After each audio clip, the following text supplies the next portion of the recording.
अब किसानों का ये आंदोलन दिल्ली से लेकर गांव-गांव तक पहुंचना शुरू हो गया है। उत्तराखंड के उधम सिंह नगर में इस किसान आंदोलन का एक अनोखा रूप देखने को मिला है, जहां जनपद के कई गांवों में किसान आंदोलन की सपोर्ट में गांव के बाहर बीजेपी के कार्यकर्ताओं को प्रवेश बंद के नाम का बैनर पोस्टर लगाकर विरोध शुरू कर दिया है। ऐसा जिले के कई गांवों में देखने को मिला है। आपको बता दें कि जनपद के बाजपुर तहसील की ग्राम शिवपुरी और ग्राम बांसखेड़ा में किसानों ने किसान विरोधी कानूनों का समर्थन करने वाले नेताओं की गांव में एंट्री को पूरी तरह से गांव में बंद कर दिया है। इसके लिए ग्रामीणों ने गांव के प्रवेश द्वार पर ही फ्लैक्स लगाकर नेताओं को सख्त चेतावनी दी है कि यदि वह गांव में आए तो उनका पुरजोर विरोध किया जाएगा। बीती 5 जनवरी को ग्राम बांसखेड़ा के विजय नागलिया ने शिक्षा मंत्री अरविंद पांडे का कार्यक्रम था, जहां किसानों ने शिक्षा मंत्री का जबरदस्त विरोध किया था। ग्रामीणों का आरोप था कि शिक्षा मंत्री अरविंद पांडे लगातार किसान विरोधी कानूनों का समर्थन कर किसानों का मजाक बना रहे हैं, जिससे किसानों में जबरदस्त आक्रोश है।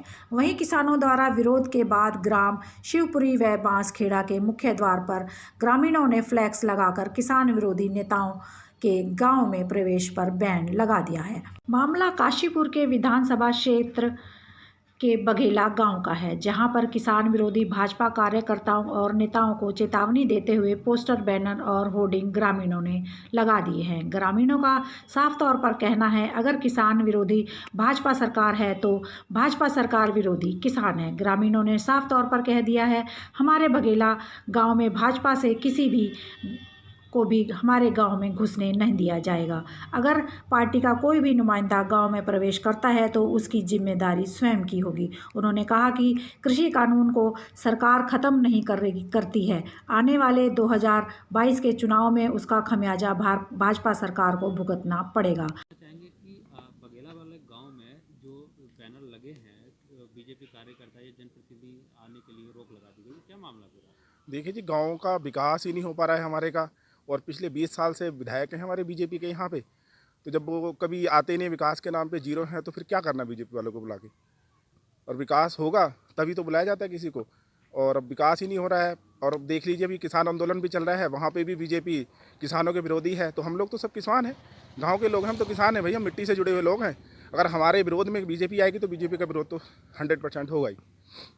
अपने बघेला विकास के नाम पर आप देख लीजिए, रोड आपके सामने पड़े हैं रोड, और यहाँ पे करीब 1000 वोट के करीब हमारे गांव में है, और इसमें से करीब 700 से 800 वोट बीजेपी को जाती थी। लेकिन अब इस समय शायद 1 या 2 वोट कोई दे दे, धोखे से पड़ जाए, जैसे कि ईवीएम में चल रहा है भैया, वो हो जाए तो कह नहीं सकते, नहीं तो यहाँ से 1 वोट भी शायद बीजेपी को ना मिलेगी।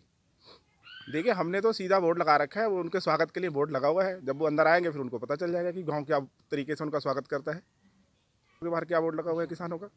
गांव वाले सभी की सहमति से लगा है, सभी भाजपा से बहुत गुस्सा है, क्योंकि वो ये नहीं चाहते किसानों के सब हक में बोल रहे हैं, और भाजपा किसान विरोधी हो रही है। इस कारण लोगों ने भाजपा कार्यकर्ता जो भी किसान के अगेंस्ट आएगा उसके लिए इस गांव में आना बैन है। तो जर 1-2 होते हैं, लेकिन फ़िलहाल वो भी मना कर रहे हैं मुँह से, तो बाकी देखो आगे क्या होता है। किसी के मन में नहीं झाँक के देखा जा सकता, या मुँह पे तो यही कह रहे हैं कि नहीं हम। आप ये देख लीजिए कि ये PWD ने आज रोड बनाई है, इसके अलावा आज तक यहाँ कोई विकास नहीं हुआ। मतलब जो विधायक है हमारे, आज तक पहले 5 जब ये तीसरी चौथी बार बन रहे हैं, पहली बार 1 बार 2 बार आए थे, पहली बार जब 5 साल में विधायक बने थे। उसके अलावा बस उसी दिन आते हैं जब यहाँ वोटिंग होती है। कौन सा गाँव है ये? बघेले वाला। क्या नाम हुआ अपना? परविंदर सिंह। बघेला वाला, जैसे कि हमारे गांव का नाम बघेले वाला है, जिसमें कि 15-20 साल से लगातार यहाँ के विधायक हरभजन सिंह चीमा जी हैं। देखा जाता है उन्होंने 15-20 साल से कोई भी ऐसा हमें यहाँ पे अच्छा काम या रोड है, कोई भी ऐसा बहिष्कार नहीं किया है जिससे कि लगातार उनके समर्थन रहे हैं। अब उनके लिए ऐसा है कि हमने बोर्ड लगाया है कि ये बीजेपी का कोई भी कार्यकर्ता हमारे गाँव में नहीं आना चाहिए। नंबर 1 तो किसान आंदोलन को लेके सबसे पहला है, दूसरा विकास का है। पूरे ही इसमें गांव में किसान लोग हैं और जो कि पूरे ही उनके खिलाफ हैं। देखिए, जैसे कि इस गांव में हमारे मैक्सिमम सारे किसान ही हैं, सर्विस पेशा या बिजनेसमैन बहुत कम है। लेकिन अगर किसानों के पक्ष में अगर सरकार नहीं आएगी या किसान को परेशान करेगी, अब किसान कोई पागल तो है नहीं कि बिना वजह जा कर के वहाँ पर धरना देगा या कुछ ड्रामा करेगा, ऐसा कोई किसान नहीं चाहता।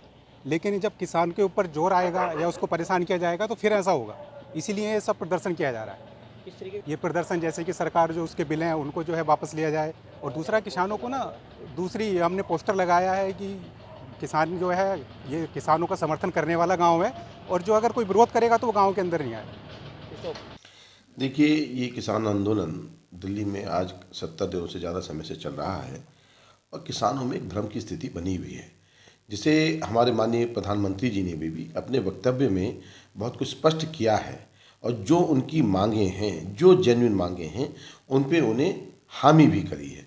और सरकार अपने किसानों को हमेशा उनके साथ है और वार्ता के लिए भी तैयार है, लेकिन उसके बावजूद कुछ संगठन अपने स्वार्थी के कारण इन किसानों को बरगला रहे हैं।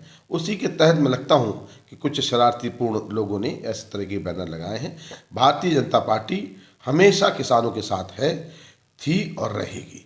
और माननीय त्रिवेंद्र जी की सरकार ने इस बार सबसे ज़्यादा धान की सरकारी रेट पर खरीद करी है। ये अपने आप में एक रिकॉर्ड है और ये जताता है कि हमारी भारतीय जनता पार्टी की सरकार किसानों के साथ हमेशा सदैव खड़ी है। दूसरी बात, हमारा प्रदेश प्रधानमंत्री किसान सम्मान निधि में डिस्ट्रीब्यूट करने में सबसे ज़्यादा आगे है, और हमारे सभी किसानों को जो कि सीमांत हैं, छोटे किसान हैं, सबको 6,000 रुपये प्रतिवर्ष की किसान सम्मान निधि भी मिल रही है। अजीम खान, दिव्या टाइम्स इंडिया, काशीपुर।